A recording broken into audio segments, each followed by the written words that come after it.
दौर ये भी आया कि बॉम्बे में, मुंबई में ये कहा जाने लगा कि फिल्म में या तो रॉस्टॉक होता है या अनुपम खेर होता है, दोनों के बिना फिल्म नहीं बन सकती। ये भी दौर आया।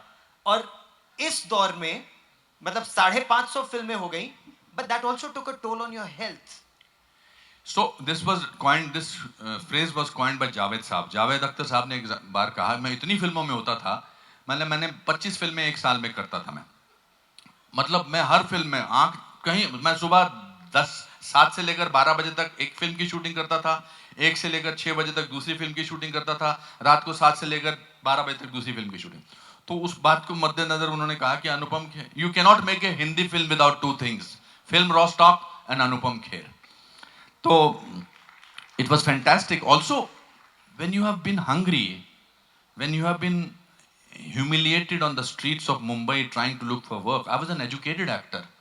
You see, educated actor की बेइज्जती 2 लेवल पर होती है ना, एक अपनी नज़रों में भी होती है, एक दुनिया की नज़रों में होती है।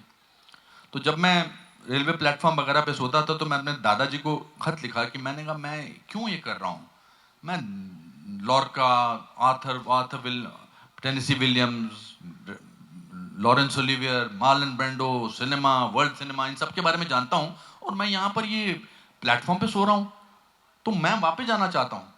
तो उन दिनों चिट्ठियाँ बहुत होती थी, उन दिनों व्हाट्सएप वगैरह नहीं होते थे। तो मैंने, दादाजी ने मुझे खत लिखा, उसमें उन्होंने एक लाइन लिखी which change everything about me for the rest of my life.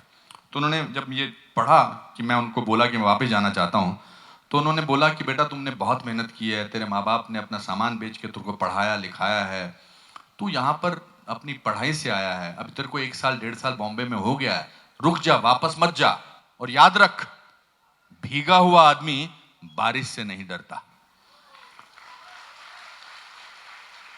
The moment I read that कि भीगा हुआ आदमी बारिश से नहीं डरता, वो फिलॉसफी आज तक मुझे काम आती है।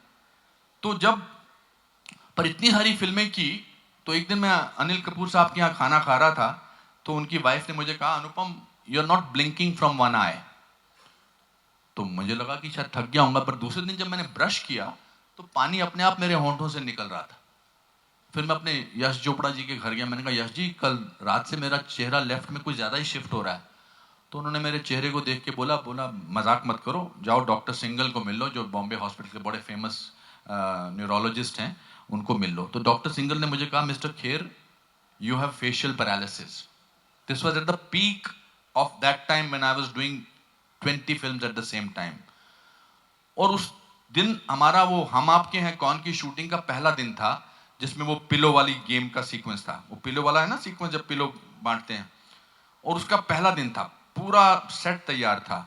और डॉक्टर सिंगल ने कहा कि आपको तो 2 महीने छुट्टी लेनी पड़ेगी, आप 2 महीने के लिए, एक्टर्स को या एक्ट्रेसेस को पिंपल भी निकल आता है तो वो शूटिंग कैंसिल कर देते हैं, because it's a business of how you look.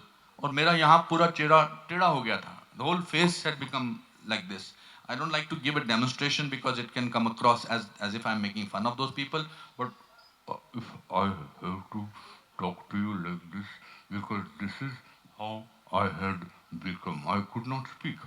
So doctor साहब ने कहा कि जाओ। तो मैं जब वहां से निकला, मेरे पास 2 रास्ते थे, या तो मैं डर के घर चला जाऊं और पूरी जिंदगी इस बात से डरूं कि कहीं मैं बीमार तो नहीं हो जाऊंगा, या फिर मैं शूटिंग पे चला जाऊं।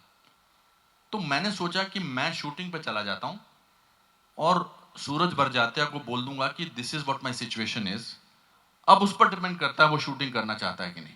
मैं गया तो पहले तो सारे एक्टर ने सोचा कि मैं कोई नई कॉमेडी कर रहा हूं मुंह टेढ़ा करके, और फिर मैंने सूरज बरजात्या को कहा, मैंने कहा जी मेरी सिचुएशन ये है, but I am ready to shoot. तो अब अगर आप वो सीक्वेंस देखेंगे और अगर आप उस सीक्वेंस को फ्रीज करेंगे तो आप रियलाइज करेंगे कि मेरा कोई भी क्लोजअप नहीं है उस पूरे सीक्वेंस में, और अगर आप फ्रीज करेंगे तो आपको मेरा चेहरा टेढ़ा नजर आएगा। तो मैंने इसीलिए आपको कहा था कि कभी कभी जिंदगी में अपनी ताकत पहचानने के लिए आपको अपने फैसले चेंज करने पड़ते हैं, वरना तो फिर ऑर्डिनरी और एक्स्ट्रा ऑर्डिनरी में कोई डिफरेंस ही नहीं होगा। It's your attitude which decides how to deal with life.